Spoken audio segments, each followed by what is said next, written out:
Yes, sir. So a pleasant good morning, muy buenos días a todos y bienvenidos a nuestro masterclass. If it is you know other persons that are on their way, tell them to hurry. And for next week, I ask that you all log in a little bit earlier than usual, 5 to 10 minutes before the start of class, so that we can start on time and maximize our time spent here. So welcome again to everybody. Just my little preamble, if you want to call it that, before we begin. But excuse me, my God, what is going on? Pum pum pum. Right. So welcome to our masterclass. And this is actually a first, but not a first. So we're looking at Cape Spanish Masterclass, Unit 1 Spanish and Cape, that is, and we're working on paper 2 today, reading and writing paper. And this gentleman that you see on your screen right now, I don't know if you all notice a resemblance to the person I see on the camera, but that happens to be me, right? So, quintessential language learning, interaction, immersion, excellence. Yeah, that is what we're about. We believe that there's an, if you know the meaning of the word quintessential, ideal, right? And we believe that there's an ideal way to go about learning and studying languages. And that's what we try to provide through interaction, immersion, and excellence in our service delivery. And this is actually a partnership. But before we go into speaking about the partnership, let's look at some of the objectives for the class today. Of course, I'll be welcoming you officially. We'll be looking at the exam sections. Excuse me, for the paper 2 of the exam. We'll be looking at some of the necessary skills that are needed, specific not just to the exam papers, not just to the paper 2, but specific to each section of the exam. Just 2 sections, but we will see some more on that. We will review the mark scheme as well and the criteria that is required of us. And of course, we will look at our past exam paper. So those are the objectives of what we plan to achieve today, or for today's class rather, right? I should also say to you all, it is not you are not required to copy down the notes as you see them. Reason being, this in addition to other material and stuff will be shared with you. So you will receive the PowerPoint, you will receive the slides, etc.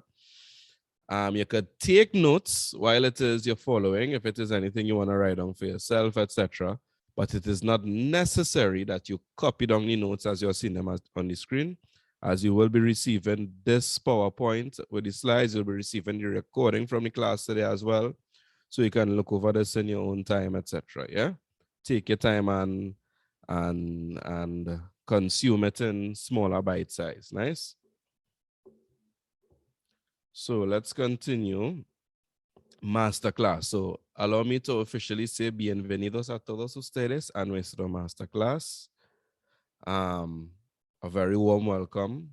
Un saludo cordial a ustedes a nuestro masterclass. A warm and a cordial welcome to you all to our masterclass. I know that many persons may be hearing about this for the first time. However, there's actually something that I envisioned at the end of 2019, and it was executed in January 2020, right?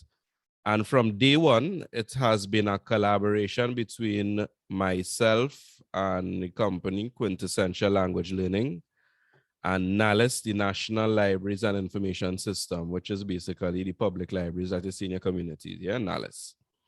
So there's always been a collaboration between the two of us. As you see, the day January 2020, pre-COVID, pre-lockdowns. So we started off in person in Nales in Port of Spain. And with the lockdowns and everything, it would have been reduced to strictly online, of course. We did it last year as well, and we're continuing. And the aim has always been simple. I've always seen it as a way of me giving back to you all, the community, because as some of you may know, we do paid classes at Quintessential for secondary school Spanish students. So from Form 1 straight up to Upper 6, we do classes. And we also recognize, or I recognize and have recognized, that many persons sometimes may not be in a position socioeconomically to get the additional lessons and that sort of stuff. Many persons may not be in a position to know, well, hey, I have this communication studies I need help with, or I may need more help in this, etc. And as a matter of competing interests with other subject areas, that may be compulsory, etc. So I understand this, and the aim is to give back in this regard so that persons can go into their exams prepared after being part of our master classes and confident in their abilities and confident as they know what is required from them for their exams. Yeah. It has been a blessing to me, a mutual blessing. Angela, I'm sorry, but you have to hear this again. It has been a blessing to both myself and to the participants. Angeli, as some of you all may see in the list, is one of the persons that was a part of the masterclass that merged and extended into a crash course series in 2020 when the pandemic hit. And since then, she has been on board working with me, that sort of stuff. So she's testament. She didn't continue with the Spanish. There's no hard feelings there. Right? But is that Angela is testament to the fact that this has been a blessing to me as much as it has been a blessing to you, because I've been able to meet awesome young persons or some individuals throughout the Caribbean region. Sometimes in the past, I may have not even considered certain Caribbean islands, that sort of stuff, but you get to know persons, you get to know about the islands and the culture, and you have that interest now of visiting and in the people and in the culture and stuff. Everybody likes to talk about the Jamaica and the Barbados and the Trinidad alone, but the Guyanese, sometimes we forget how the Guyanese, the Vincentian, the Dominicans, etc. Yeah. So that's been a blessing in more ways than one for me. And we have grown tremendously from the inception. We didn't, as I was explaining to you all, that it's new from the perspective of that there wasn't a Form 6 class per se. I've done Form 6 crash courses, but there haven't been an exclusive masterclass of Form 6. We have done the crash courses. So this is novel. It's the first time we're doing it. We would have started off with lots of students, and we're trying to push for even more participation this year. So saying that to say that this is a call for you all to extend the invitation to your peers that are doing Spanish in Trinidad and Tobago, in your schools, and even outside of your schools, if you know persons that are Caribbean islands, etc. By all means, extend the invitation to them. There's absolutely nothing to lose, and there's absolutely so much to gain. Yeah, that is my hope. In the event that you all may already be following Quintessential Language Learning, we are on Instagram, we are on Facebook, we are on YouTube. You could follow at Profe Weeks on TikTok. And we aim to bring across education, entertainment, motivation, all those things in one, yeah? So by all means, follow us on social media platforms, subscribe, like, share. I have one simple request of you. If this is a blessing to you and you're enjoying the classes, etc., my simple request is that you tell everybody about it. You post it on your WhatsApp, on your TikTok, you share over and repost our videos, etc., on your different social media handles, and you tell everybody about it. If it's not a blessing to you, if you're not enjoying it, if it is you need some things to be better, to be changed, etc., tell me. Send me a private message, send me a DM. Don't tell other people, tell me. Right? So that's all I ask of you all. Once it is you believe it's of value and you enjoy the class, etc., tell somebody, spread the word, etc. Nice? Is that a fair bargain? Oh no, I asking only for too much. I asking for blood, or is that a fair bargain? I need from anybody. Fair, nice. I know with the online school we have gotten accustomed to being able to be recluse, right? But I'm the type of teacher in the physical school. I walk up and down, I walk around in between students' desk and that sort of stuff. And I like the interaction in my classes, yeah? And I will be pushing for that as well. So let's be interactive. So C-sec, oh, I was supposed to change. I apologize. 1 second. Keep Unit 1, Spanish, Paper 2. Right? Keep Unit 1, Spanish, Paper 2. It comprises of 2 sections, but 3 parts. Section A is reading comprehension, and you have 2 reading comprehension passages. And section B, you're required to write 1 essay out of a choice of 5 essays.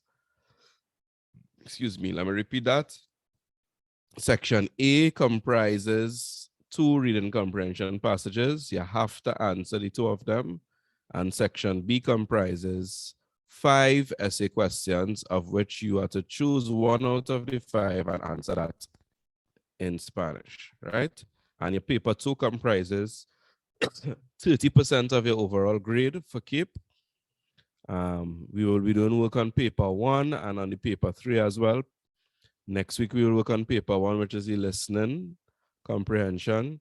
And the 3rd week of classes, which is the 2nd of April, we'll be working on the paper 3, which is your literature exam, right?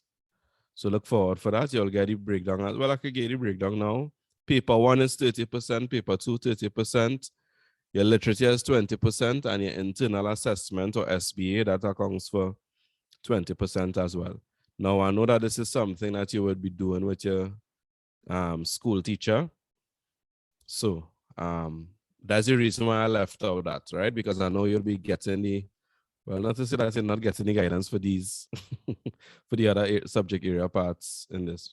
But that's something that's more subjective. Each person will be guided differently and have their own spin and their own topic, etc. that they're doing, as opposed to the other exam papers, which is something that is everybody doing the same topics and writing the same things, except save and except for the essay, of course, right? So we're moving along, and we will get chance for questions at the end of everything. But by all means, if it is you have a question on the spot, by all means you can interject. You can just unmute your mic, ask for excuse, and I will take in whatever the concern or the question is, etc. Right? So section A, reading passage 1, which goes for 24 marks. Of course, obey the rubric. They will give you instructions. You need to obey it. Whenever we see these things, it is not how to put it, boy? It is not a suggestion. A suggestion says that you could take it or you could leave it. But it's a command. You need to follow what the people on them say. And one of the key things that they say is for the reading passage 1 is to answer in your own words in Spanish. And some people try and take it upon themselves and be like, I'm not feeling to answer in my own words. I don't know a word for that in Spanish, etc., etc. And they make the mistake of copying from the passage in Spanish and pasting in their answer what they would have copied from the passage in Spanish. And you will be penalized for that. You definitely will be penalized for that, right? How can you circumvent that? Purchasing a thesaurus if it is that you are, now I know the thesaurus in Spanish may be something difficult to get your hands on. Hell, other things in Spanish, some the literature books, etc., that's be difficult to get your hands on as well, right? However, I would suggest that you purchase a thesaurus. I know UE bookstore in St. Augustine. Back in my university days, I got one there. Additionally, you could just use the dictionaries, the online dictionaries. You have the SpanishDict.com, you have the wordreference.com. And whenever it is you're looking for a word or you're finding a new word or phrase, you look for synonyms, yeah? Let me just give you an example of what that would look like.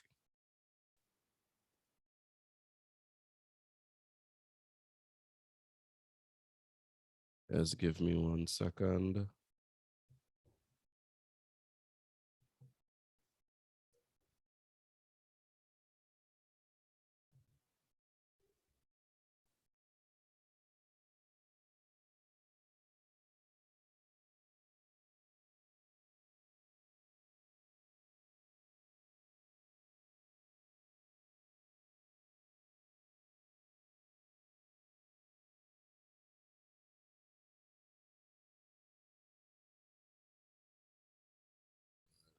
So let me just share my screen again. So let's look at this. We have the SpanishDict.com polemico. Right? I imagine this may be a new word for some persons as well. So polemico means controversial, right? It's an adjective.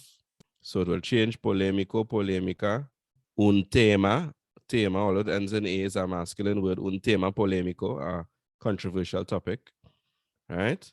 And if you look across, you have examples. So we have the dictionary to use in, you have examples.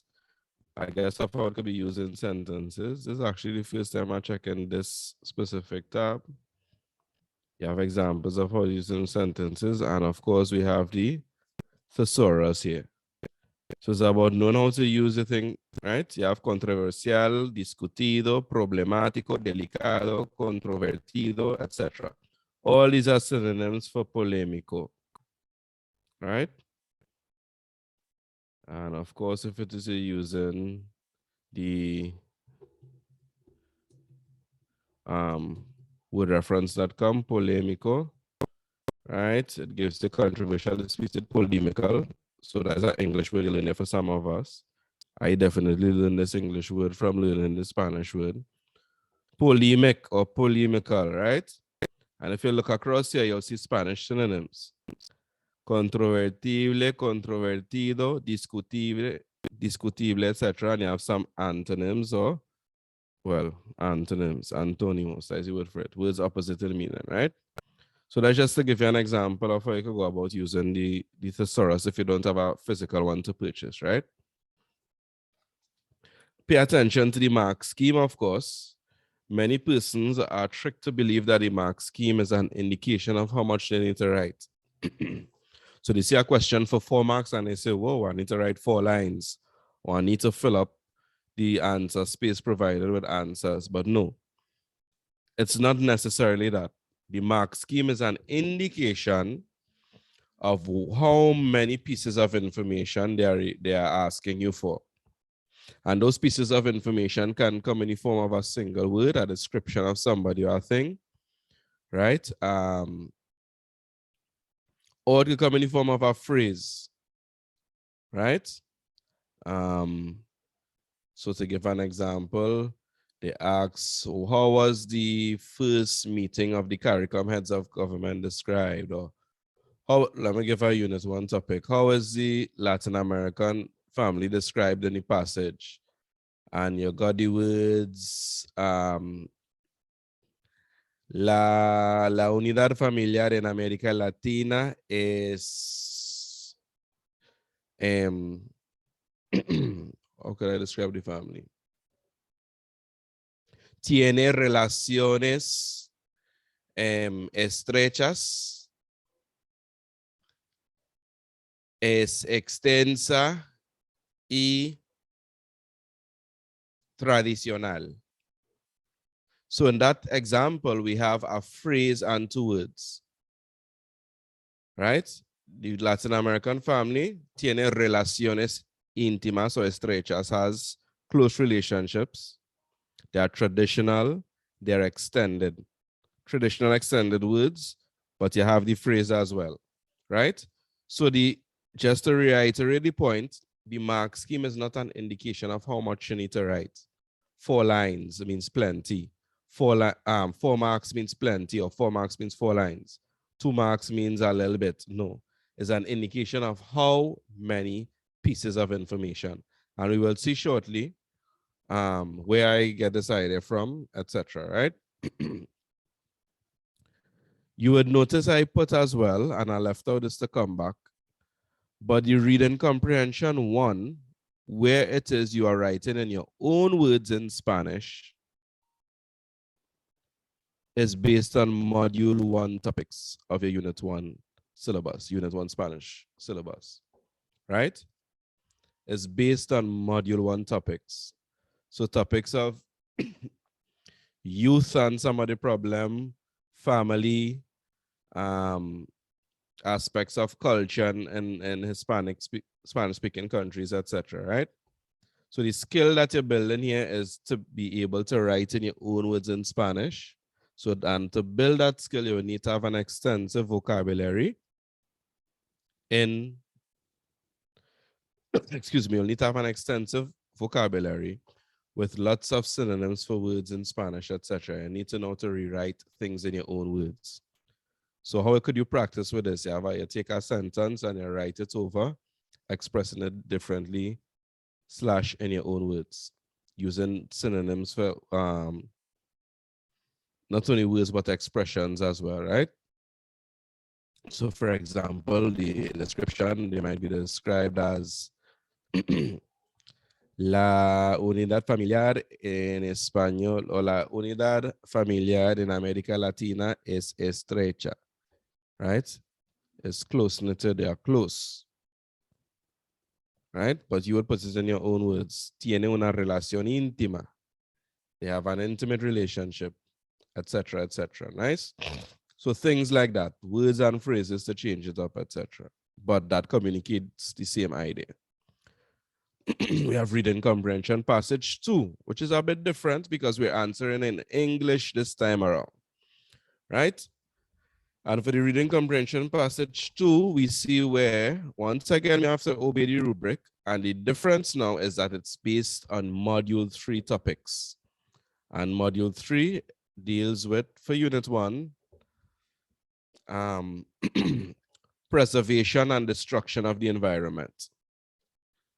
Yeah, so those topics such as recycling, reusing, etc., reforestation, etc., and destruction, topics such as pollution, deforestation, etc., right? Once again, we see in where we are tested on our knowledge of our vocabulary, right? And what I suggest to students in practicing for this part of the exam, you need to practice using a dictionary. Absolutely no translation. You will be robbing yourself. When it is you're plugging in things and translating it to get your answer, you will be learning absolutely nothing. It's a long process, it's a tedious process, it's an iterative process, but the way you improve is by practicing with an actual physical dictionary. Let me put it this way. Once you could put more than 1 words in your search bar for those online dictionaries that we use, once you could put more than 1 word, even words, more than 1 word, you put in 2 words or a phrase, you are translating. Right? So you had to take your time. And as we saw,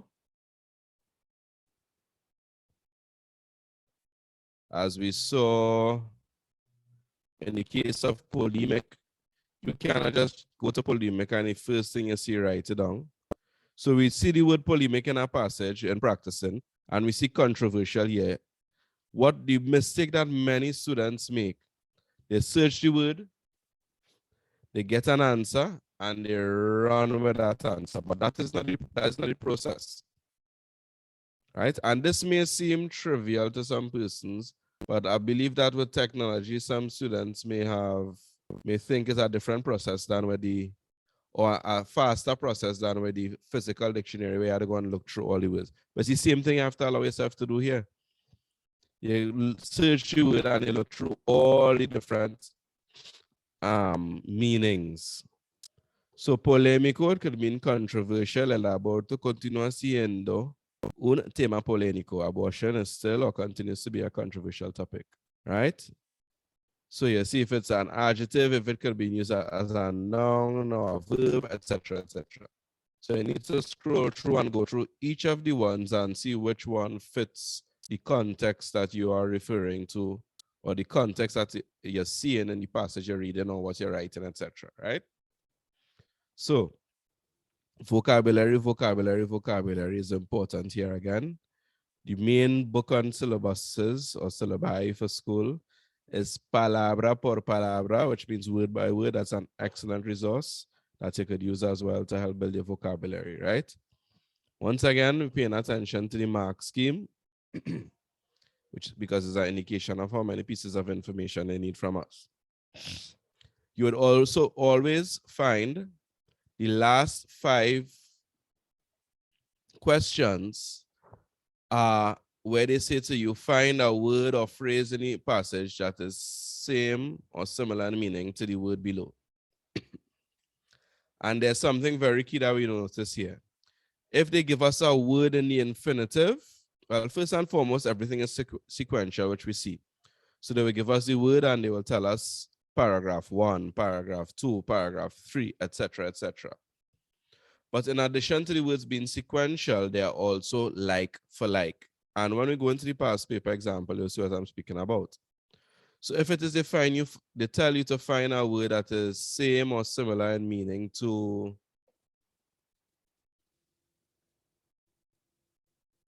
the verb tener. The word that you see there is tener. We have a verb in the infinitive form in Spanish. Then the word that we're looking for in the passage must be in the infinitive as well. If the word that they give us is a noun, the word in the passage will be a noun as well. If the word that they give us is a past participle, respondido, hablado, etc., we should be seeing a word in the passage that ends in ido, that is a past participle as well, respondido, etc., etc., right? Moving on to the essay writing, you see the first point that we have. Plan, and after we plan twice, what do? We plan again. By the way, let me make a plug. Miss Gervais, welcome. I know you joined after. Marketeer, how do you pronounce your first name? Sorry, let me don't try and butcher your name. Marketer. Wow, I was totally wrong. Makita, and I also realized that I didn't know if it was a boy or a girl name, and I was like Miss Gervais off the bat. What school are you joining us from, Miss Gervais? Point Fortin East Secondary. Okay, Point Fortin East as well. So big up to all of you all. I think I saw Miss Preto send my message somewhere in between there saying to look out for you all. I didn't get to look at it yet, but yeah. So that was all breaking the monotony. Now back to the essay writing. Plan, and after you plan twice, plan again before you write. Not literally plan 3 times. But I want to highlight how important it is to plan before you write your essay. People just feel like, oh my gosh, I don't have enough time. I just need to write and it will flow. Nothing could do you more disservice than doing that. You need to plan and organize your essay before you start to actually write the essay. Need. How do you go about planning? Think about what are the key vocabulary things that needs to be added. Think about the key points for and against any topic that you're dealing with. Of course, specific to the topic statement. Think about, or the best way I see is to write a thesis statement and topic sentences, which leads us to the organization as well. So before you write your essay, plan and organize it. What is my first and foremost? What is the question asking me? What is this essay question asking me? And by the way, the essay writing topics are the module 2 topics. So we have the first reading comprehension passages, module 1 topics. The second reading comprehension passage is based on module 3 topics. And the essay is based on module 2 topics. So how we go about planning and organizing, drafting a thesis statement and topic sentences, right? And further to the organization is how we go about writing our introductory paragraph and our conclusions. I always say to my students, Emma is here. Emma joined our classes. I can't remember the exact date, but recently. But Emma's one of my past students. Your introduction should be like a funnel. How is a funnel shaped? You start off universal and broad. This is where you could use your description, not your description, sorry. Yeah, what is the word I'm looking for? Your definitions. This is where you use your definition of things. Definition of unemployment, definition of religion, definition of gender roles, etc., or gender, right? This is where you use your description. You place the topic in a universal, then you streamline to come down to specific of your thesis statement. So you start off broad in your introduction, giving a definition, etc., stating or making a statement about the topic in a universal sense, in a sense throughout the world. Then you streamline, you come closer to home. Then you could speak about Spanish-speaking countries and Latin America. Problem of unemployment is widespread throughout Latin America and the Caribbean, right? Let me say we're writing an essay on unemployment. Unemployment is defined as such and such and such in Spanish, of course, right? You start off with that. Pues el desempleo se define como la falta de o la habilidad de no poder contratarse o recibir un empleo a pesar de las calificaciones, a pesar de querer trabajar, etc., right? So you come up with a definition of the thing. From the definition, you come to our context. En América Latina y el Caribe, el problema del desempleo es extendido. In Latin America and the Caribbean, the problem of unemployment is widespread. You state what is your stance. Estoy, excuse me. Yo estoy de acuerdo con la declaración de la pregunta o con la declaración such and such and such. I'm in agreement with the statement of the question. You could state it over or just state that, and then a thesis statement. So you move from the universal to the familiar context, our context, which is Latin America and the Caribbean, to the specific of the question and what the question is asking, and your thesis statement answers that question. Your thesis statement is an answer to whatever it is the essay question is. And by reading one's thesis statement, the reader of your essay or the examiner must be able to know this essay speaks about XYZ. You must be able to know. A thesis statement is not a group of sentences at the end. It is one sentence which tells the examiner or the reader, this is what this essay is about. And many persons find it difficult to learn how to write a thesis statement. And it is a difficult thing. Being able to state everything, but state it in a little bit of words is a skill that could only be learned through failing 1,000,000 times, 100 times to being successful at one time.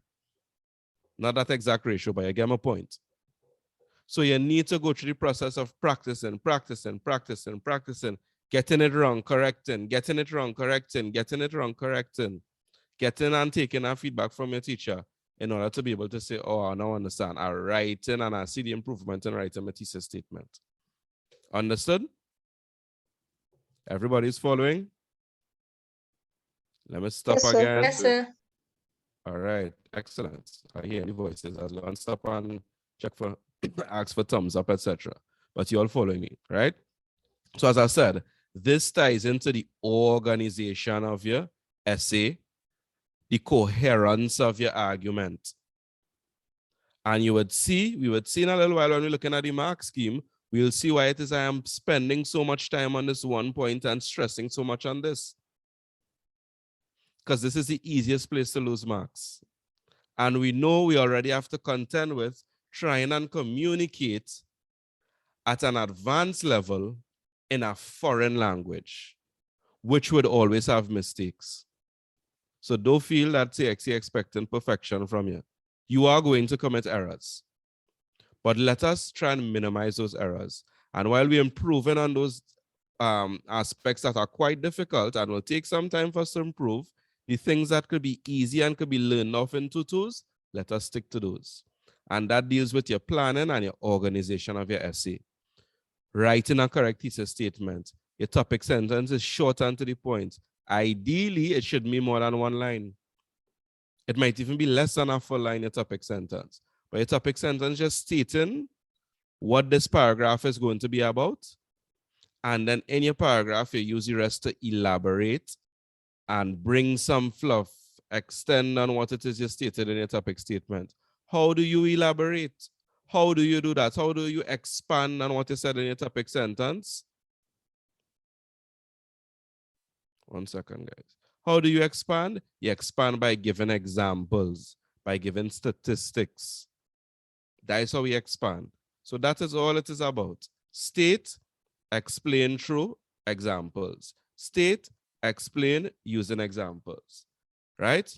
Your conclusion. So we talk about the introduction, how it should be like a funnel, starting off from the universal, moving to the specific context, stating what it is you're going on, what is your point of view based on the topic at hand, and then stating specifically in your thesis statement what you're going to write about. We talk about your paragraphs, how it should have a topic sentence as the first sentence, and then you go about and elaborate through explanations and examples in your paragraph. Transition and linking words. Extremely important, right? And we will see some of those in the next slide. But transition and linking words or phrases, right? Sticking to the word count. There's something that happens. If it is you cannot make your word count, automatically you could have the best essay, the perfect essay with grammar, fluency, everything. If it is you don't meet the word count, automatically you lose marks. Because automatically, and you would see, when we look at the mark scheme, automatically the examiner says that this candidate did not develop or elaborate their points sufficiently. Because once points are elaborated and developed sufficiently, every single time you would be within your word count. Every time, right? So we'd see how it is we do that as well. We'll see why it is they mark us down in a while too. Of course, nobody could learn and know every single word in our language. Absolutely nobody. I don't know every single word in English. You don't know every single word in English, and that's our native tongue. A university English professor with a PhD, I'm sure, does not know every single word in English. Neither can they retain all that knowledge of the many thousands and thousands of words. So what do we do to remedy that situation? Brings us to this following point: revise key vocabulary. In revising key vocabulary, what we need to look for is the key vocabulary will tell us that, all right, we need to know some of the key vocabulary on the topic of employment, on the topic of religion, on the topic of mass media, the topic of gender. So you know the words for male and female, you know the words for church, for priest, etc., for sacrifice. Some of these words tied to religion. You know the keywords for employment, for unemployment, for unemployment, for job, for post as in a job specific position. You know those key vocabulary. But even, I don't know if to say more importantly, let me don't make any sweeping generalizations like that. But very importantly is knowing universal vocabulary, universal idioms, and complex language structures. Things that no matter the essay topic, I can plug in this. No matter the topic I'm using, I can use this in my expression, and it automatically elevates the level of my writing, of my expression. And let me tell you, it's a very high standard that they're expecting from you for this level, for the CAPE level, right? You will see the next point. Never use translation help under no circumstances. When it is we do this, we're robbing ourselves of our awesome ability to learn. Translation is preparing or letting your mom prepare a 3-course meal as part of your homework for, let me say, food and nutrition class, and then having to walk into the exam room with a pantry, a stove, a gas tank that not plug in, right? And you are told, cook this. You never install a gas tank yet. You don't know how to put on the gas tank yet, how to turn it on. You maybe make steak before, but you don't know how high the fire had to be. You don't know if it is the fire too high. You never fry chicken for yourself, so the chicken brown on the inside, but raw on the inside. It get brown quick, quick, quick. So that is what translation does. Translation gives us a result that we pass off as our own when it was a process in order to reach that result. You needed to go through the process to reach that result in order to be able to produce the process in an exam condition. And when we use any kind of translation app, site, or anything, as I said before, once you can put in more than one word, you're translating. So when we use these things, we are fooling ourselves to believe that we are able to reproduce something in the language, when in truth and in fact, we can't, and we are not reproducing anything. And worst yet, it is highly unlikely that we're going to go back and write down this phrase and be recycling the new information over and over and over to make sure it sticks in our head.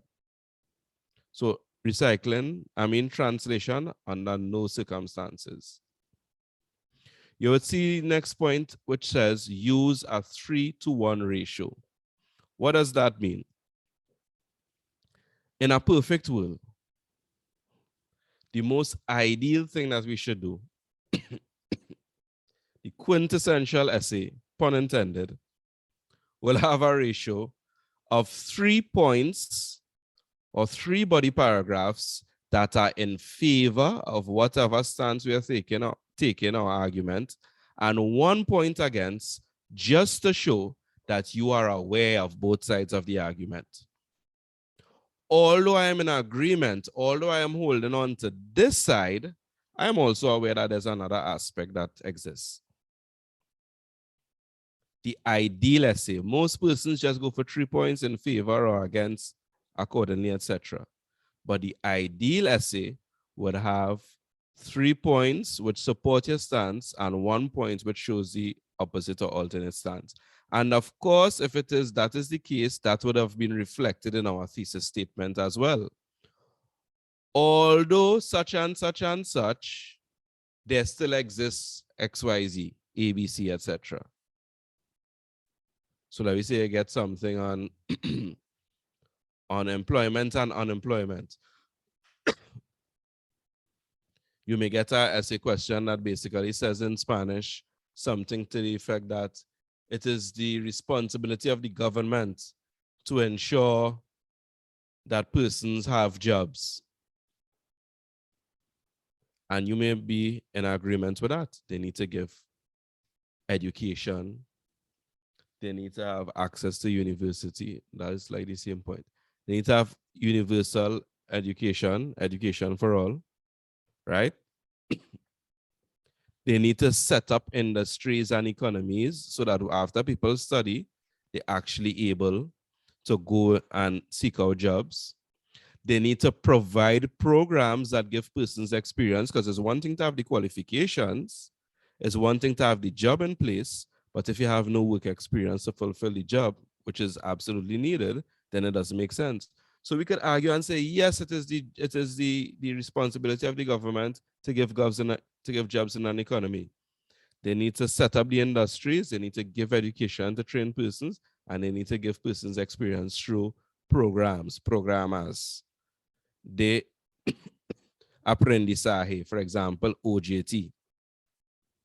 But your alternate point may be, it is up to the individual to educate themselves, to take advantage of the opportunities. That may be a counterpoint. So your thesis statement must, in addition to having 4 paragraphs, 3 which supports a point and 1 against, you also need to reflect this in your thesis statement. So your thesis statement may read, aunque la responsabilidad cae en el individuo, el gobierno tiene mayor responsabilidad de desarrollar industrias, dar educación a la población y dar entrenamiento a la población. So, although it is the responsibility of the individual to get a job, counterpoint, it is the government has greater responsibility to set up industries or develop industries, give education, and give programs of training. That is a thesis statement. All points contained. Right? 3-to-1 ratio. And of course, the last point, practice, practice, practice. So we start off with plan, plan, plan. It is important that every time we write in an essay, we plan it first. And we end off with practice, practice, practice. Why? If anybody has been into martial arts, has been into music, you're into public speaking, you will know that these are fields that are iterative, which simply means that in order to be good in the field, it has no 2 ways about it. You need to be doing that same thing so many different times. Anybody in here into martial arts by chance? You do any sort of martial arts? Give me a race and emoji. Nobody can fight by? All of you will get beat up. Anybody into any music? You sing, you do public speaking, you play an instrument?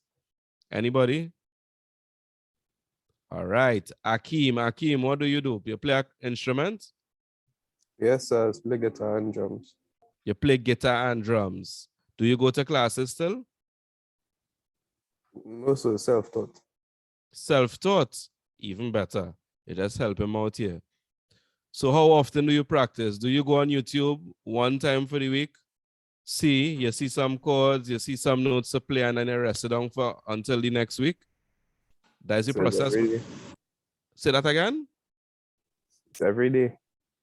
Every single day you dedicate some time to it. That's what we talk about when we say iterative. If Akeem doesn't do that, he will never reach anywhere in no time. You will quickly be not good. And you will forever be not good. So it's an iterative thing. Every day you practice a little thing. Even if it's 15 minutes a day, even if it's the same thing you're practicing over and over and over. But there needs to be that iteration. It's the same thing when we're talking about the skill of writing. I even went beyond learning a foreign language, the skill of writing.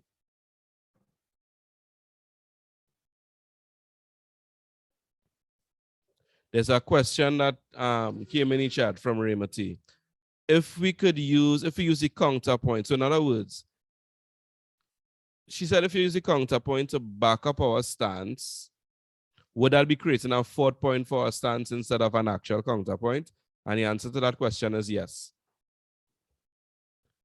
If it is you're using 4 points on one slant in agreement for your thing, if it is your thing in agreement and you have 4 points in agreement, or you're in disagreement and you have 4 points in disagreement, you basically have 4 points that support your stance as opposed to 3 versus 1. The 3 versus 1 ratio gives you that idea that it shows to the examiner, I know both sides of the arguments, but I have objectively formed this opinion, which, by the way, ladies and gentlemen, is what we call critical thinking. Seeing all sides of an argument, both sides of an argument, and forming an independent opinion, even in the face of points for and against. So many times we may, like somebody might be struggling with Spanish, you might be going through this and be like, yo, this thing's sickening. I don't like no Spanish again. I don't want to do it. But you know, realize actually by taking on, grabbing things by the horn, you're developing critical thinking skills. Critical thinking is defined as that. Being able to objectively hold an opinion. You see both sides of the argument and you choose which side it is you agree with. And having that skill is what allows us to not have people in our society who would see CNC3 or whatever news site thing on Facebook or social media. They wouldn't see a headline and run and post and spread misinformation and wrong information. Instead, they will say, let me read the heading, let me read the entire article, and then let me form an opinion. You understand what I'm saying? So we may not see the value of, I'm not going astray, but we may not see the value of these things in the now, but that is how they help us out. In the long run, you're not so quick to anger, you're not so reactive to things that you hear, that you see, etc. But instead, you're able to calmly and objectively stop, weigh your options, look at it, and say, all right. And that is a huge thing in adult life. So as much as we may feel we study in Spanish for keep, or we study in Spanish because our job gonna need Spanish or not, this is way beyond Spanish. This goes way beyond Spanish, right? So back to the point. Practice, practice, practice. Right? Practice, practice, practice. That is what it comes down to. Do we have any questions? I will feel any questions now.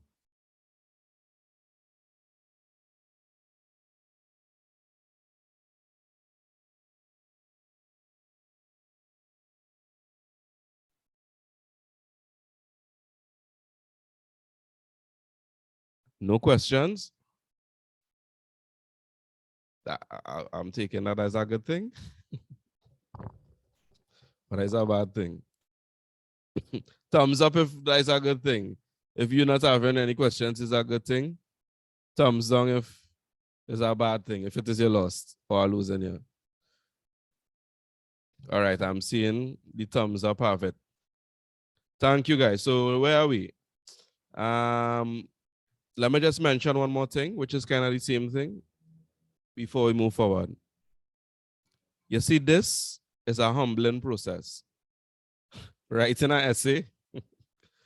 Let me take an expo. Raise an emoji if you have been humbled in writing essays for Spanish. You don't know where to start. You find like if the words not coming, you find like if you want to be, you need to be dependent on the dictionary, etc., etc. It's a difficult thing. It's a process. Thank you. You could lower your hands now. The only way we overcome this process, guys, is by, as the thing implies, practice, practice, practice. You write an essay, you start off using a dictionary, you give it to your teacher, you have a set of errors. It is absolutely imperative, important, that when a teacher gives you corrections in an essay or for an essay, you go back and write over the same essay, this time incorporating the changes from a teacher. Most times, the mistake that students make is a teacher correct an essay for me, they read through the corrections, they speak to the teacher about it, and they say, all right, Mr. Sir, and they move on to the next one. Nothing could be more detrimental. You see, going over that, same one, incorporating the changes, that process of having to write it out and thinking as you're writing, that is how you develop the writing skill. And you know what's going to happen? You're going to make different mistakes the second time around.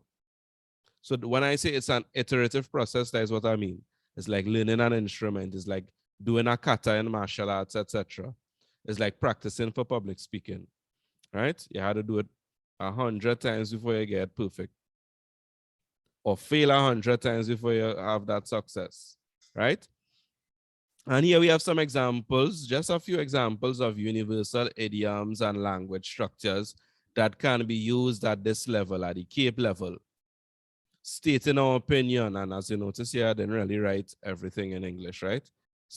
Stuff were deliberately left out because we should know them by now. And even if we don't know them, you would go back and search it, right?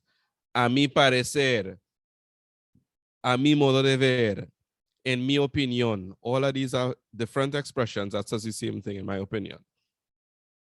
I was speaking about the transition phrases, the linking phrases. Primero, segundo, tercero. Your point or your paragraph right before the conclusion. Finalmente, finally. And then in the conclusion, you have para resumir or para concluir, etc. Right? Cabe destacar, para enfatizar. No hay duda de que. There's no doubt that. To emphasize, it is worth, or it fits to highlight, it is worth highlighting. All these things have to add emphasis, right? Phrases that add emphasis to what you want to say. This is another upscale, or upscale fancy people, Westmorans, right? There's an upscale language structure here. Mientras, followed by the subjunctive. It shows something happening. It means for as long as. Mientras tenga la responsabilidad de proveer la educación en la sociedad, el gobierno debería proveer empleos también. For as long as the government has the responsibility of providing education, it should provide jobs as well, etc. If you had to write an essay that we see on employment, unemployment. Mientras followed by the present subjunctive, right? Sigue siendo, it continues to be. Are we allowed to use first person essay like pienso que, a mi modo de ver? Yes, in the circumstances that you would have seen there where you're stating your opinion, you are allowed to use first person, yes. Right? So sigue siendo, this is an excellent universal phrase that could be used anywhere. Right? El desempleo sigue siendo un problema extendido en la sociedad. Unemployment continues to be a widespread problem in the society. Sigue siendo, it continues to be. Right? If it's more than one things continue to be, siguen siendo. Contar con, this is a phrase, a verb that we would have learned or should have learned for up to or for CSEC level. Contar means to count. Yo cuento los dólares en mi bolsillo. I count the money in my wallet. Right? Puedes contar conmigo. Yo puedo contar con Juan para mi seguridad. I can count on Juan for my security. You can count on me. Puedes contar conmigo. Contar con. You also, so you meet it to mean to count in Form 5. You met the verb contar, con to mean to count on somebody. You met the verb contar means to relate or tell a story. A story, that is where we get un cuento, cuentos de Eva Luna, for the literature people, right? But contar con is a upscale way of the verb tener, meaning to have, to possess something, right? El gobierno cuenta con 3 ramas. The government has 3 branches. Or el estado cuenta con 3 ramas. The state has 3 branches. Executive, what is that again? Legislative, judiciary, right? That's not really a key topic, but just showing you how to use it, right? We like to use I this, I that, I, Maria, there is, there are, etc. At this level, it should be using words and phrases like existir. Existe muchas personas desempleadas en la sociedad. There are many unemployed persons in the society existing, or they exist. This is another way you get those, you put yourself in those high marks frame or band for the CAPE exams, right? With regard to, it has to deal with en lo que se refiere a, o se refiere a, tiene que ver con. All these are different ways of expressing more or less the same thing. It has to do with, it deals with, in reference to, it refers to, etc. Trata de, it deals with, right? Trata de and tiene que ver con are more synonyms, and en lo que se refiere a and se refiere a are more synonyms, right?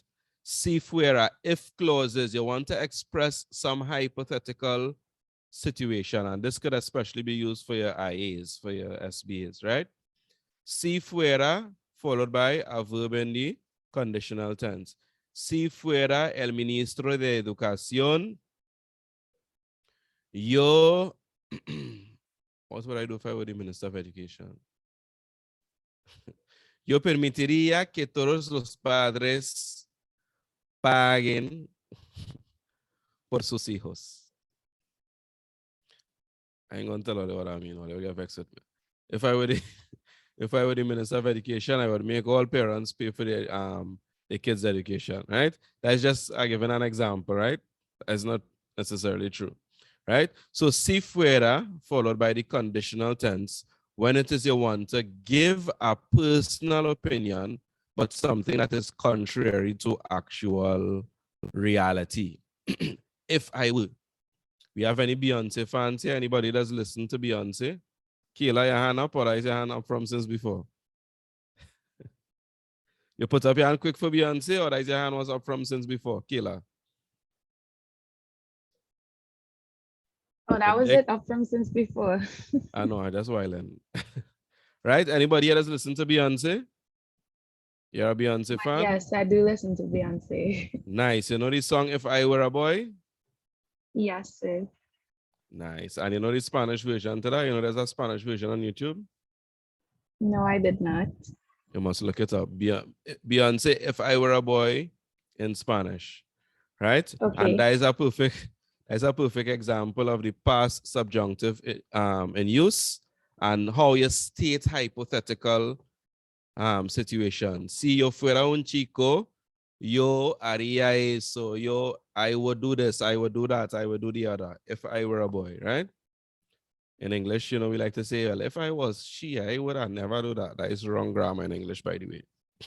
If I were, not if I was, right? Although everybody does use it. You might see somebody on news saying it, in parliament saying it, but it's wrong. If I were is the correct thing, right? So the subjunctive exists in English, by the way. That's to tell us that, right? We don't use it nearly as much as it is used in Spanish, but it does exist. Nice. So now let us look at some past paper questions. Anybody has any question before we continue?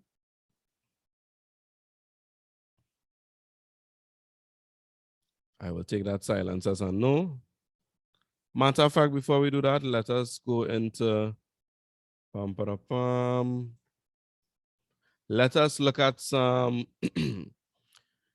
examples or past paper examples through the CAPE syllabus.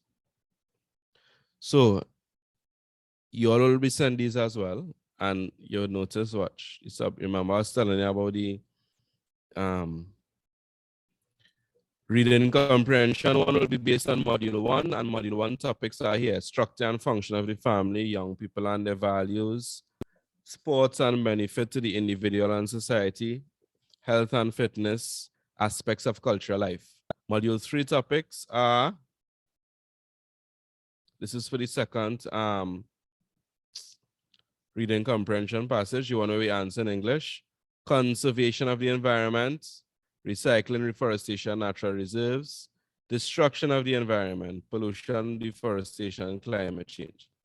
And then we have module 2, which are our essay topics, and the topics include gender roles in society, employment and unemployment, role of the media, religion in multicultural societies, education and issues related to school life and the role of education in the development of society, and of course, crime and violence. So you could go to a syllabus and knowing what topics you need to cover. You just, any syllabus, when you're going through, you're going straight to the part where you see content. Right? Subject, specific, general objectives, specific objectives, content, boom. You're looking for the topics under that label ABC, etc. Right? So let's see what CAPE advises us, or CXC for their CAPE exam.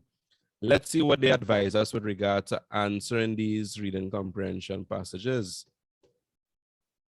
I see mark scheme for your eye here. This is the weighing of the different subject areas. Paper 1, 30 marks. That is your listening. Paper 2, as we saw, 30 marks. Paper 3, literature, 20 marks. And the SBA or IA, 20 marks. 30, 20, 20%. Everybody seen my screen still, right? Yes, sir. Yes, sir. Nice. So unit, no, not there yet. So look at this. We have a specimen paper, unit 1, paper 2, reading and writing, 2 hours and 10 minutes. By the way, which approximately works out to 40 minutes per question. So the first reading comprehension passage, 40 minutes. The second one, 40 minutes. Your essay, 40 minutes for execution. And your 10 minutes is between planning and looking over your work, right? So that's a nice little rubric to have in mind with regards to how you approach it.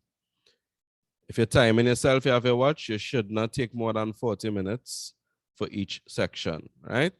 The 10 minutes, that is there to help with you looking over your work, etc., etc. So, el secreto de la felicidad, the secret to happiness. Whenever you're doing your reading passages, as always, I say, read the questions first. Some of the same principles of your CSEC reading comprehension apply at CAPE. What are these principles? Read the questions first. The questions would help us to streamline the information that we're looking for here. We're not going to know every single word, every single phrase. But if it is, you could read the questions first, you know, all right, I need to be looking for this, I need to be looking for that, etc., right? And as you see the mark scheme once again, is an indication of how many pieces of information that needs to be there. 1 mark, by 3, by 4, by 2, etc., etc., right? Pay attention to the questions and the information that they are asking us for, and pay attention also to the title of the passage. Those two are indications that help us with the understanding of the passage and help us to know what specifically we're looking out for, right? It's good to use these sites and stuff because, as you see, many times it's been taken from BBC, CNN, in Espanol, etc., etc. The articles are usually taken from there, right? I was going to make up another point. We'll come back to our marking just now. Look at this as well. En tu opinión, ¿cómo se logra la felicidad? So just like with the CSEC Spanish, we have some questions whereby the answers come directly from the passage. And then we have the last question, which is what we call an appreciative type question. And all that simply means is that they're seeking out your personal opinion based on the topic. They're checking to see what is your appreciation of this reading passage after having read it. So don't focus so much on finding an answer in the passage because they want to hear your point of view, your perspective. The most important thing is, as you see for 4 marks, you need to include like 4 different things, etc., right? Based on what you would have read in the passage, that should guide you, right? So we'll do about 2 questions here. ¿Por qué dice que el artículo que Jean-Pierre pertenece? Okay. ¿Por qué dice que el artículo? That thing that should be in el artículo.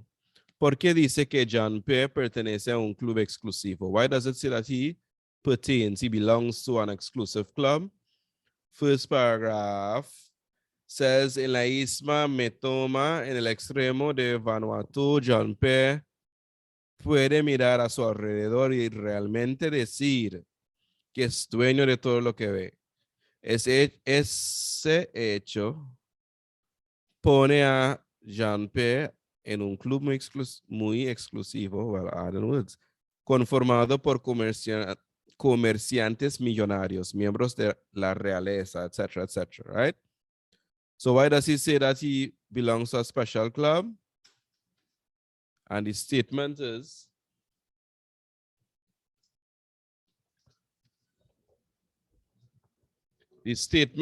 that this fact, the fact that he could look at around everywhere and truly be the owner of everything that he sees, this fact places him in an exclusive club that is formed by millionaire businessmen, members of royalty, and rock stars. So why does he pertain to a special club? Why does it say that he pertains to an exclusive club? That was the answer in Spanish there, but let us look and see what, that was the answer in English, sorry. Let us see what CXC says. Todo lo que ve, todo lo que lo rodea pertenece a él. So saying something around or to the fact of this, instead of todo lo que ve, you could use todo lo que rodea, or todo lo que lo rodea, all that surrounds him belongs to him. You following? You all get that point or no? I feel like if I was a bit unclear in the way I explained it. So if it is still a bit shady, you still have a bit of, yeah, you're not sure? What I'm trying to do is show you how CAPE or CXC through CAPE allocates the marks. Are you all seeing it? Or no? I promise I won't feel hurt if I didn't explain it right the first time to you. Does that silence mean yes? You all seeing it? 1 mark, 1 piece of information they're looking for. And that piece of information is that, as I said, it may not be one thing, but it might be one phrase. And that phrase is that everything around him belongs to him. Nice? The second question asks, who else pertains to this club? In the passage, they said miembros de la realeza, which means royalty. Look at how they state it in their own words. Miembros de la familia real. Miembros de la familia real, members of the royal family. They said estrellas de rock. I would have stated this differently if it were me. I find I was way too similar to the passage. That is my personal opinion, of course. So you see, this is estrellas de rock. I would have said cantantes famosos or estrellas musicales, right? Musical stars. I would have stated it differently like that. They said comerciantes, something. Comerciantes millonarios in the passage. Look at how CAPE states it differently. Hombres de negocios millonarios. Millionaire businessmen. So that question was for 3 marks. And someone might think because it's 3 marks and I need to write 3 lines, I need to write plenty marks. But no, look at the pieces of information that they're trying to get from you. The pieces of information are contained as phrases. Member of the royal family, that phrase is 1 mark. Stating that phrase or something that sums up that phrase is 1 mark. Stating rock or musical stars is 1 mark. It's a phrase, it's not a one-word thing. Businessmen, 1 mark as well. Millionaire businessmen rather, 1 mark.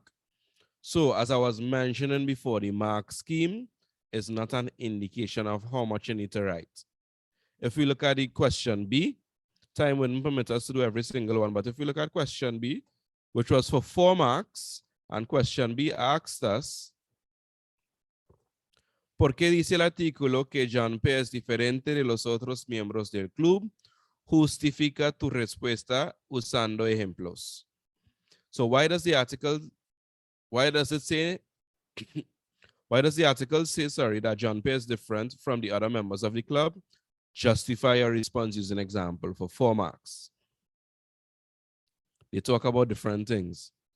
He owns this, that's not. Porque a diferencia los otros miembros ricos. Sorry, let me see what the passage says first and then we'll compare to how CXC shows us we should be stating this in our own word, right? So after they said that he is a part of this exclusive club that has these members, they said, pero Jean-Pierre no es ninguna de esas cosas, but Jean-Pierre is none of these things. De hecho, in fact, no podría ser más diferente. He couldn't be more different. In Metoma, that is where he lives, Jean-Pierre y su familia viven en chozas de paja. They live in mud huts. No tiene electricidad ni agua corriente. They don't have electricity or running water. Ni radio. They don't have radio either. Ni televisión. They don't have television. Y su único modo de transporte es un bote con remos. The only way of transport for them is a boat with oars, paddles, right? Lo que limita la capacidad de viajar solo a la isla vecina, which limits its capacity to only travel to the neighboring island. So some students may make the mistake and just plug that whole thing back into the answer, which CXC explicitly says you're not supposed to do. Write in your own words. For 4 marks, that question, look at all the choices we could write it in our own words. Porque a diferencia de los otros miembros ricos, John P. no tiene electricidad ni agua potable. They said agua corriente. There isn't any other way to state not having electricity other than saying not having electricity, right? Right? You could overdo if it is your language is extensive enough and say it doesn't have a source of energy that he pays for, but there's a lot, right? No tiene electricidad. He doesn't have electricity. So we see an instance where we have to, or we may have to use back a specific word, etc. He doesn't have electricity. Ni agua potable, neither potable water, not portable, not P-O-R-T, which is water that I can carry, but potable water, P-O-T-A-B-L-E. Same spelling in English, which is water that is safe for human consumption. No hay radio ni televisión. They just said ni radio ni televisión before. They stated a bit differently.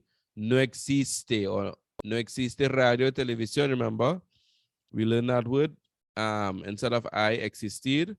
No tiene medios de transporte. He doesn't have means of transport. Vive en una choza, right? He lives in a hut. So we see how we could express it differently in our own words. Now that's pertaining to the passage, the reading passage where we answer in Spanish.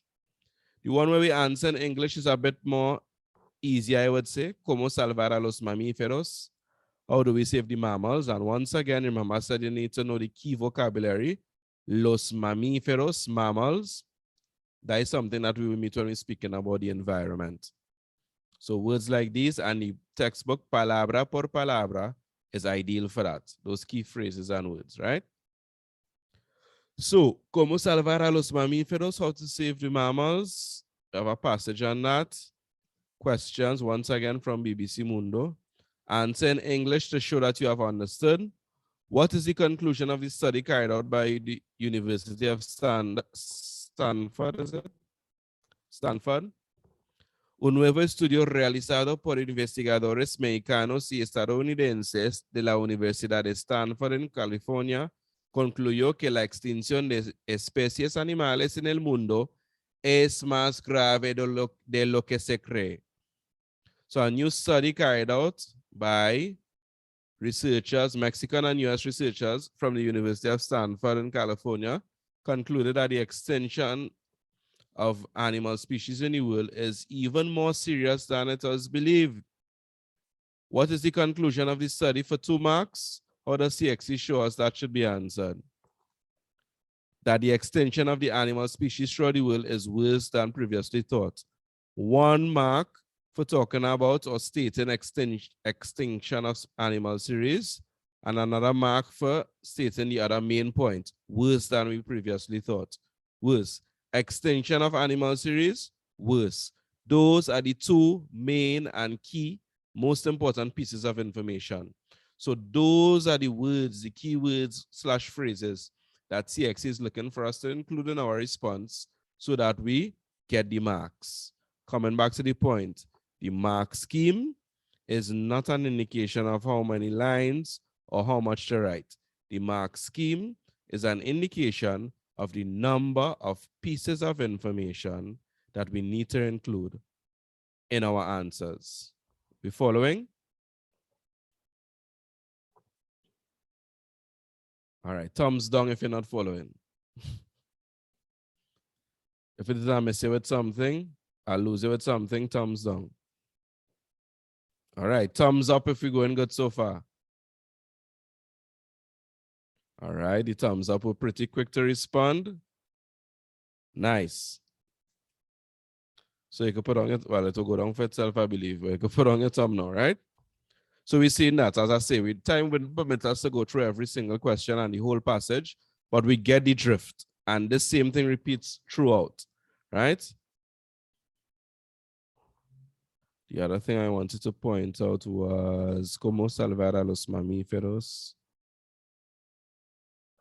What are possible human responses to the problem discussed in the passage? Let me just make sure.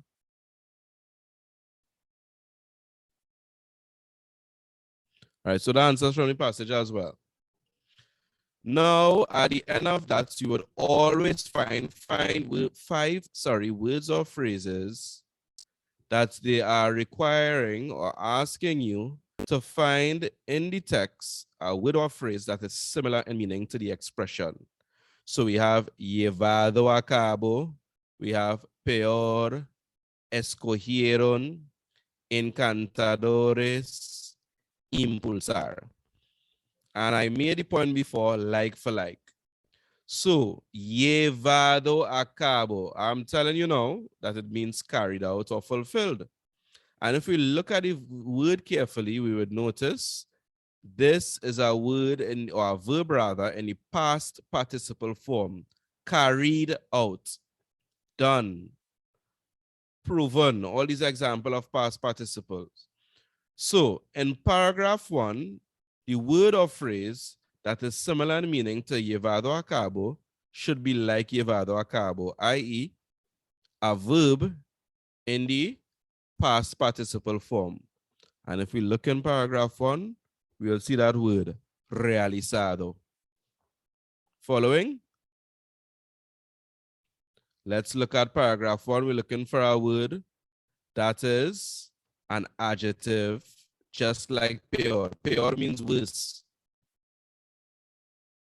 Right?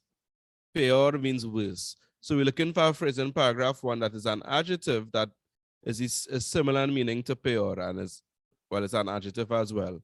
That word in this instance will be, if I'm not mistaken, grave was the word we saw some more. It's más grave, it's more serious. De lo que se cree than what was believed. Right? Let me see if CXC gave the answers anything. I can't remember. Right, look them here. Realizados.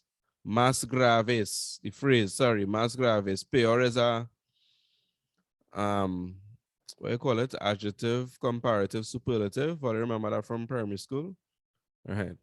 Escogieron, elegieron. So you see, like for like. A verb in the third person plural in the preterite tense. That is the ellos, ellas, ustedes version in the preterite in paragraph 2. The word or phrase in the passage, similarly. Encantadores, charming. Paragraph 2, charismaticos is the word, charismatic, right? Similarly, adjective. Impulsar, a verb in the infinitive form, would be a verb that is similarly in the infinitive form in paragraph 5, mover. So that's what I'm talking about when I say like for like. You following so far? We okay for time, but Yes, I want we to understand. but I want to just finish before so that we have enough time to field all questions. So we're moving on to the essay. So you see they didn't give us a sample essay. We would look at a sample essay just now. But before we do that, I want us to look at the mark scheme. So each of the things out of the comprehension is out of 24 marks. So 24 for comprehension 1, 24 marks for comprehension 2, and finally 24 marks for the essay. But let us look at how they go about marking this essay. 12 marks are obtained for the content you write in the essay / how you present it. And another 12 marks are marked for the correctness of expression. And we have different bands. We have an excellent band, a very good band, a good band, a satisfactory band, minimal, poor, ungradable band. So what your examiner is going to do is first they're going to assign a description to your essay. I think Raymati's essay was excellent. I think Jada one was very good enough, but it's possible it might have been better than good. It might have been excellent. It's possible it may have been better than very good. It might just be about excellent. So they would say this in their mind first, and then based on what you wrote, of course, so they will check it as they're going along, make a little mark, underline if you leave out an accent, parallel kind of arrow if you leave out a word, the personal R, etc. And then they will assign a general comment or band. I think this should fall in the excellent or very good or good, etc. And then they would look at the criteria as spelled out, as explained by CXC, and based on that, they will affix a mark for you. So they split it up into content/presentation, correctness of expression. And remember, I was explaining to you all why it's so important to plan, and organize. Thesis statement, topic sentence, transition and linking words, explanations, etc., definitions where you can. Look at, we're not even bothering to look at very good and below. We're looking at, well, we could look at very good just for comparative reasons, but let's look at it. 11 to 12 out of 12 under content is described as having excellent organization and coverage of the topic. Excellent organization, excellent coverage. So when I say the 3-to-1 ratio, it is for this reason. When I say make sure your topic sentence is to the point, when I say make sure that 3-to-1 ratio or those 3 points in favor of your argument and 1 against is even in the thesis statement, and the thesis statement is 1 sentence, that is you covering your bases to make sure that this is excellently organized. I am showing that I cover not just my stance, but the entire topic well by showing that I know both aspects of the argument. It is well argued because I would have my linking phrases, I might have my words, in my opinion, etc. Cabe destacar, right? I have these words to show that it is well argued and it is structured based on how I place my paragraphs. It is clearly relevant. It includes facts, ideas, and opinions. Clearly relevant, including facts, ideas, and opinions. This is where you're talking about the explanation, the elaboration in your body paragraphs, especially, right? So this is where you need to know about the topic as well.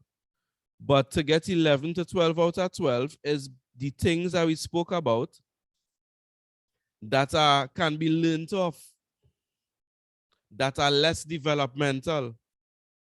You, every single time you're writing an essay, can make sure that you use this phrase, primero, segundo, tercero. You can make sure of that.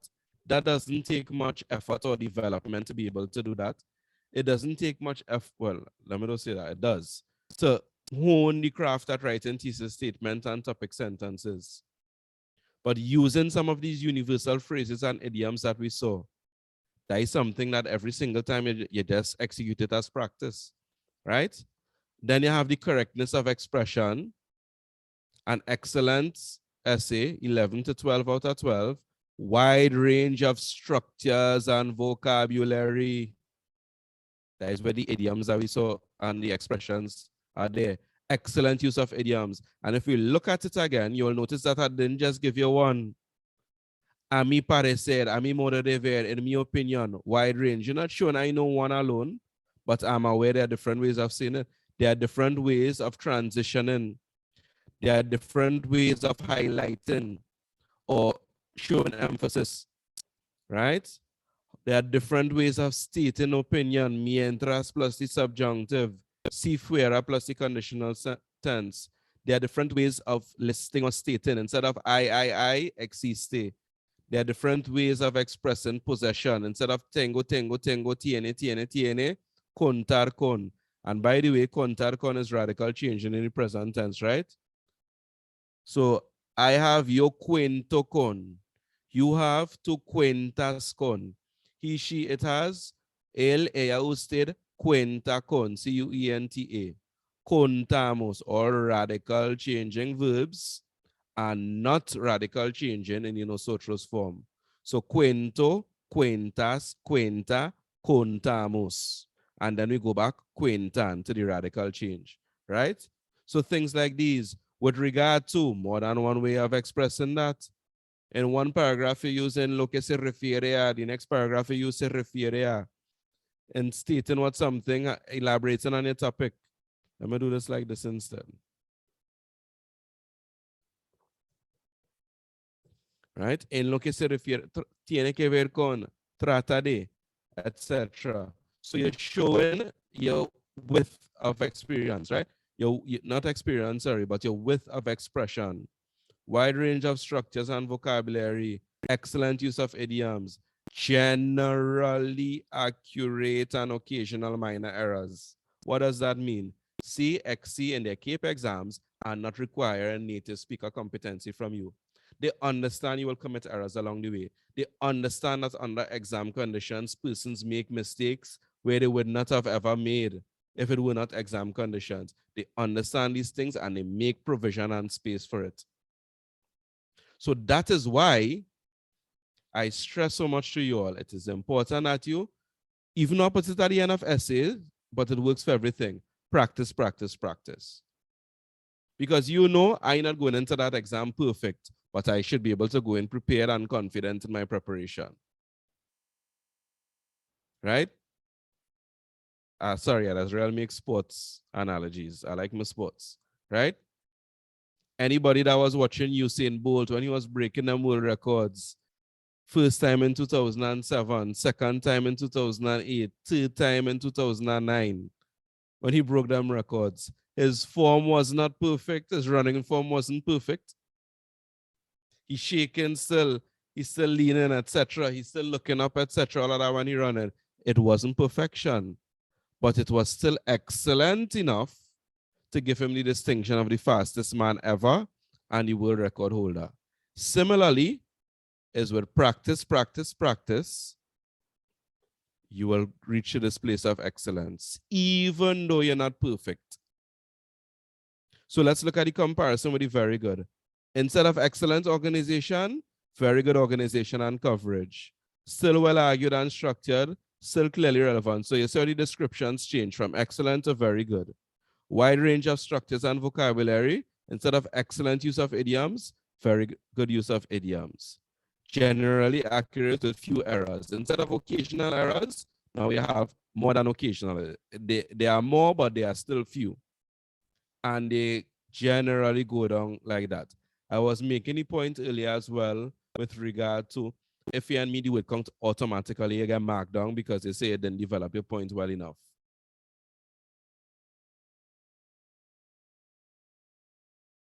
Let me look for it. Satisfactory coverage of topic. Some irrelevant fact, ideas, and opinions.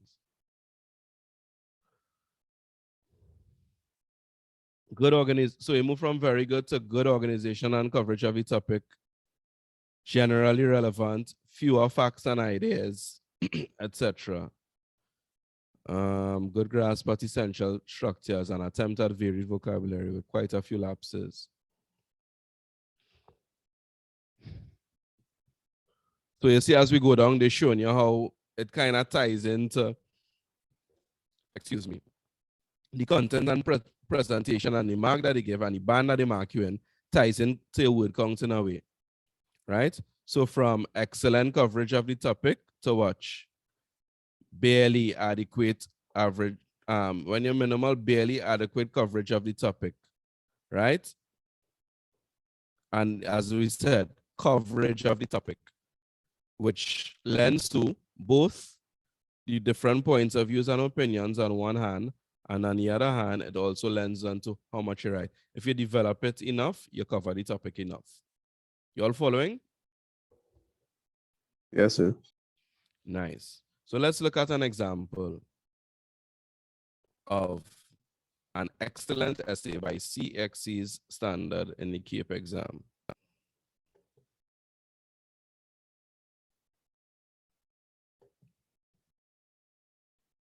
And of course, once again, all of these will be sent to you, right? Unit 1, paper 2, an unemployment essay. This was back in the days, 300 to 350 now, right? It was 250 to 300 then. El desempleo es la raíz de unos de los problemas más graves de la sociedad. Unemployment is the root of some of the most serious problems of society discussed. Before you even answer a question, you need to try and understand what is the question saying? What is it implying? Right? And in this case, implying that unemployment leads to the other problems of society. That's what it's implying. Unemployment is the root of some of the most serious problems of society.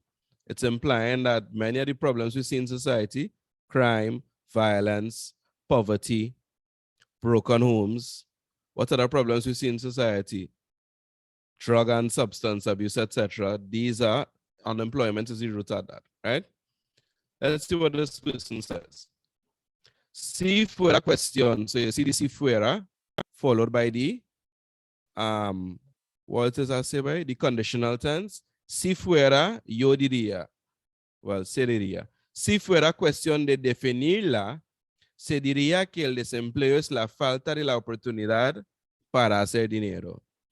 If it were a question of defining it, it would be said that unemployment is the lack of opportunity to make money.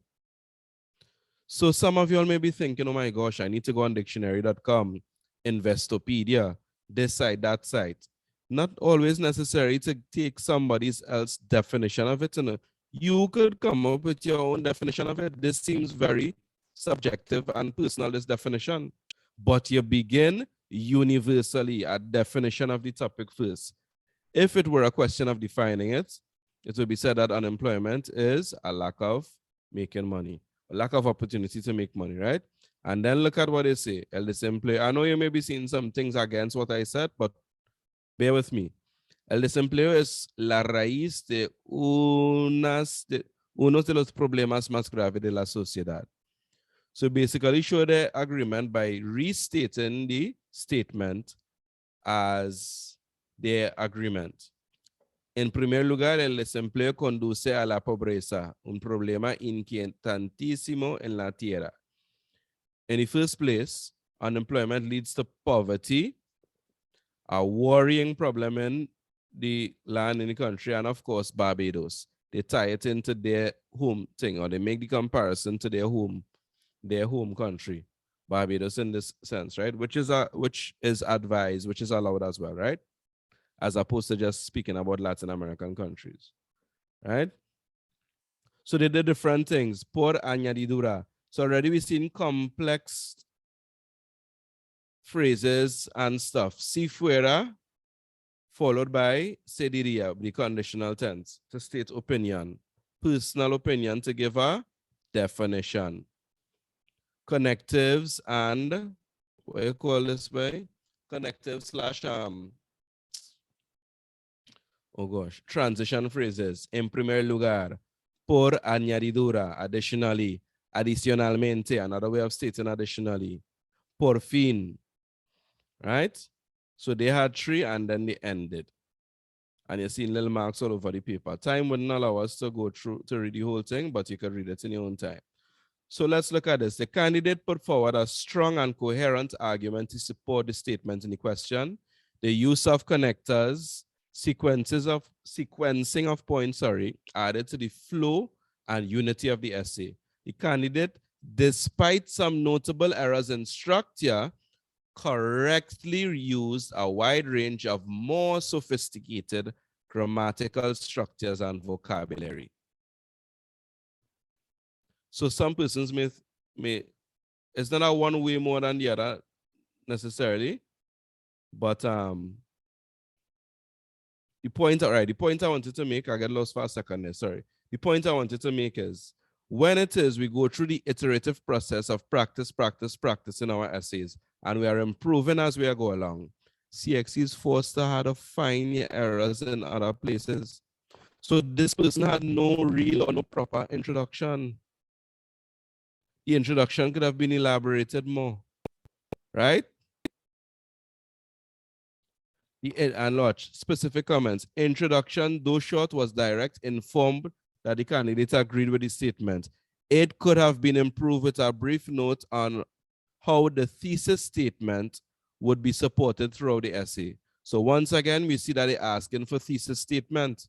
This strategy is useful because should a candidate not finish an essay, AKA you're running out of time, this was a very keen and witty and clever strategy to use so that from the onset, the reader is aware of the points going to be made and the stance of the reader.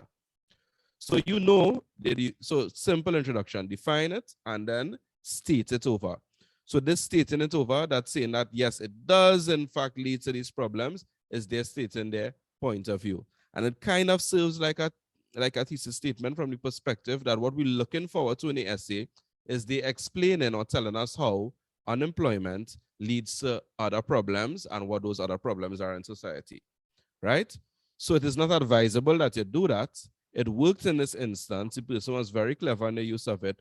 But once again, we see where they lost marks for, where is it?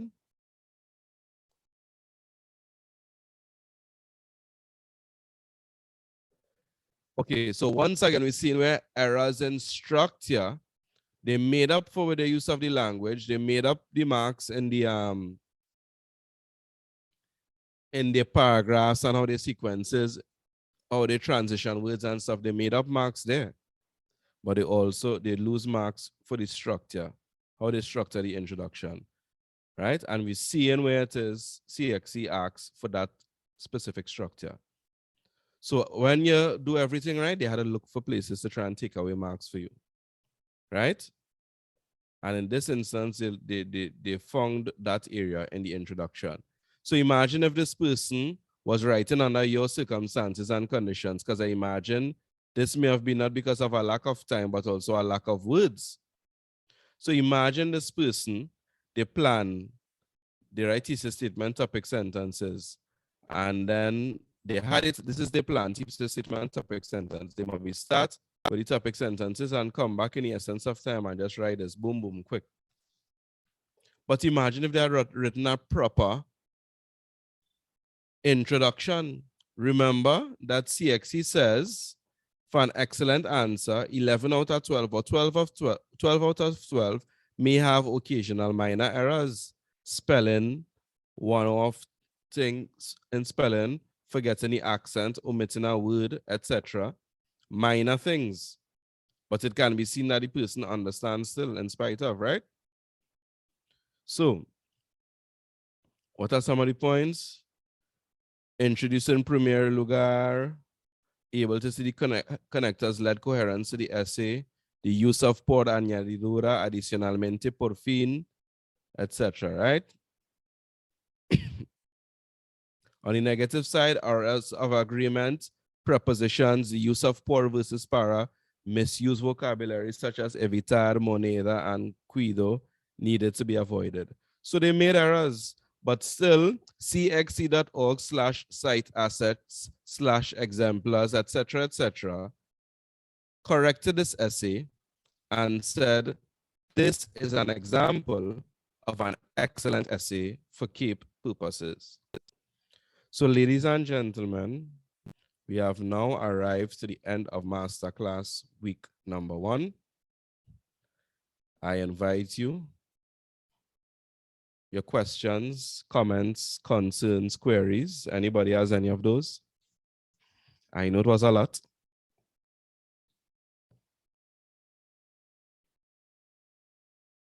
Any questions, concerns, etc.? I gotta call people name by in class, but Don, how was it? What are your impressions, Don? It was good, sir. Very informative. Okay, what about you, Amir? Yes, it was good to have a better understanding of how to go about answering the questions. All right, nice. Anybody else want to add without me prompting by calling your name? No, sir, it was amazing. You went through everything perfect. Thank you, Anushka. So it was good. It was a lot to take in, but it was very good. I know that it's a lot to take in because it's a lot. And it's a lot to squeeze in a 2-hour period. But it's for this reason why we are recording the sessions, 1, and 2, it will be posted on our YouTube page later. We will be creating a Padlet as well, where you'll get access to the PowerPoint to take your time and go through.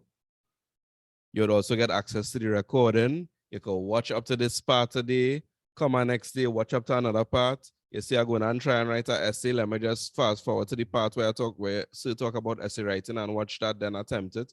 You can do these things, right? So I was aware that it would be a lot of information. Wow, somebody's now joining. Anybody else has anything else to add? I must remind you all, remember the trade-off. Spread the word. If it was excellent, if it is you found value, spread the word to your friends, your foes, your associates, your classmates, etc. Tell them, hey, you have heard about quintessential language learning? Well, here what's going on now. This is the link for the YouTube page, etc., etc. Check them out, and you have a free masterclass in Spanish that's going on. Dafina Neals, am I pronouncing your name correctly?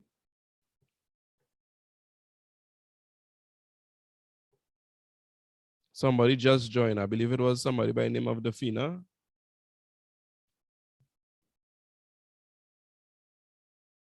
Okay, guys, one more thing, right? For the streamlining, I know that emails are not the preferred way of communicating, but for the sake of ease of communication, we have created a WhatsApp group for the masterclass. I just posted it in the chat.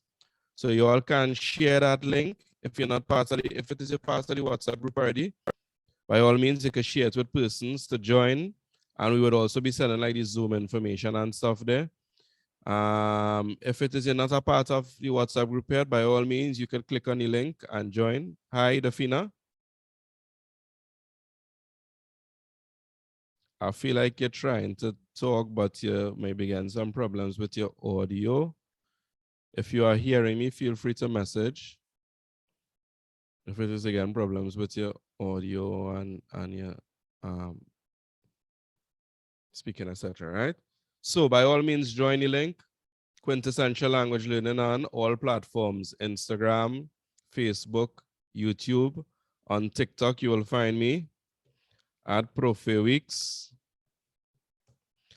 And as I said, we try and mix in a little bit of education with the entertainment. And let's keep my stale jokes for any classroom setting. I don't share it with the World Wide Web, right? So the little stale jokes and thing, the corniness, you'll get a little taste of that there as well. Nice? Dafina, can you hear me?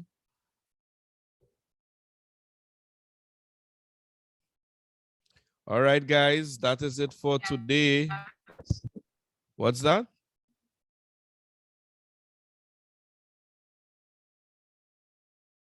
Feel free to message me. I put my number in the chat. Right? If it is not, get on to me. If it is not from Trinidad and Tobago, remember 1868 needs to go before the number, right? I will look into some more Amity, yeah, no problem. And as I said, the key is learning off some key things I could use always, right? All right, guys. So, Emma, how are you, Emma? You're awfully quiet, Emma. Oh, I'm good. I know you're getting some connectivity issues in between, and I know some of these things you would have met before, but was it okay? Yeah. All right, nice. Yeah, I saw you logging out and coming in, etc. So guys, that's it for today's class. Next week, please God, remember to share the info, spread the word, etc., etc., etc. Right? Feel free to message me personally if it is you have any questions. The group doesn't really work like that. You would see what I'm talking about when you join. But if you have any other questions, you could message me 1v1, right? And that is it. Thank you, guys. See you all next week where we work on the paper one, the listening. Thank you, sir.